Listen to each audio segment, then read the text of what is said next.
आलू की टिक्की इतनी शानदार बन के तैयार होगी, आप इसकी आवाज़ सुने कितनी क्रिस्पी और कितनी मज़ेदार ये देखने में लग रही है। और बिस्मिल्लाहिर्रहमानिर्रहीम, अस्सलाम वालेकुम। आज आपके साथ जो मैं रेसिपी शेयर करने जा रही हूँ वो हम बनाएंगे आलू की टिक्की।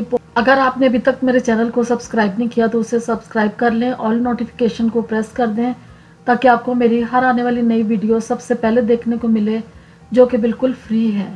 आलू की टिक्की बनाने के लिए मैंने 2 लार्ज साइज़ के आलू लिए थे और इनको पील ऑफ कर लिया था और इस तरह की कटिंग में इनको काट लेंगे। इसको काटने के बाद इसको हमने करना है बॉयल, और बॉयल अच्छे तरीके से आपने करना है क्योंकि इस तरीके से हमने मैश करके पोटैटोज़ की जो टिक्कियाँ वो बनानी है। पोटैटोज़ को सबको हम मैश कर लेंगे। इसके बाद इसमें स्पाइसेस डालेंगे।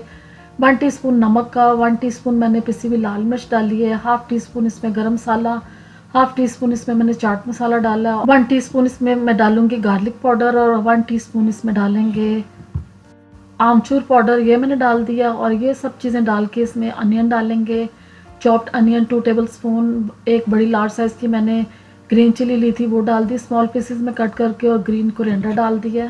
अब 4 टेबल स्पून मैंने इसमें डाल दिए कॉर्नफ्लोर के, और 4 टेबल स्पून इसमें मैंने राइस फ्लोर डाला, जो कि इसकी बाइंडिंग के बहुत ज़बरदस्त काम आएगा और क्रिस्पी जो हमारे आलू की टिक्कियाँ वो बन के तैयार होंगी। इन सबको हमने बहुत अच्छे तरीके से मिक्स करना है। बैटर को इस तरीके से आपने मिक्स करना है कि ये देखें सब चीज़ें इसमें मिक्स हो जाएं और इस तरह का बैटर आपका बन के तैयार हो जाए। आपने इस तरह का बैटर बना के तैयार कर लेना है तो आराम से आपकी टिक्कियाँ बन के तैयार हो जाएंगी। अब हम टिक्की को शेप देंगे तो हाथ को मैंने लगाया पानी, और आपने जितना बैटर लेना है हाथ में, जितने बड़े साइज़ की टिक्की बनानी है, इस तरह की टिक्की बना के आप तैयार कर लें। अब इसी तरीके से मैं ये टिक्की बनाने के बाद बाकी सब जो टिक्कियाँ उनको बना के तैयार कर लूँगी। और जब सब टिक्कियाँ हमारी बन जाएंगी तो फिर इसके बाद हम इनको फ्राई करेंगे। टिक्कियाँ फ्राई करने के लिए मैंने लिया है एक पैन और इसमें मैंने डाल दिया ऑयल। ऑयल जैसे प्री हीट होता है थोड़ा सा आपने मीडियम टू लो हीट पे इसको फ्राई करना है। तो सब टिक्कियाँ जो हैं 1 बाय 1 करके मैं इसमें डाल दूँगी। ये सब टिक्कियाँ डालने के बाद इनको हम एक साइड पे कुक होने देंगे 2-3 मिनट्स के लिए। तो जब ये कुक हो जाएंगी एक साइड से तो फिर इसकी साइड को हम फ्लिप करेंगे।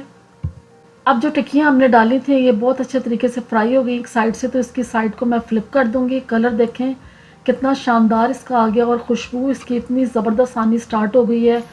बहुत ही मज़ेदार किस्म की टिक्कियाँ हमारी बन के तैयार हो गई हैं। ये देखें इस तरह की जब तैयार हो जाए तो फिर आपने इसको निकाल लेना है। अब देखते हैं जी टिक्की हमारी कितनी ज़बरदस्त किस्म की तैयार हुई है। आप इसकी लुक देखें तो इतनी शानदार टिक्कियाँ आप आराम से घर में बना के तैयार कर लेंगे। शाम की चाय के लिए बनाएं, कोई गेस्ट आए तब भी आप बना के इसको तैयार कर सकते हैं, वरना इन टिक्कियों के साथ आप सैंडविचेस या बर्गर कोई भी चीज़ बना के तैयार कर सकते हैं। तो उम्मीद करती हूँ आपको मेरी आज की रेसिपी अच्छी लगी होगी। अगर रेसिपी अच्छी लगी है तो प्लीज़ मेरे चैनल को सब्सक्राइब करें। वीडियोस अच्छी लगती हैं लाइक और शेयर ज़रूर किया करें। कमेंट्स में बताया करें कि आपको रेसिपीज़ कैसी लग रही हैं, अपना फीडबैक दिया करें।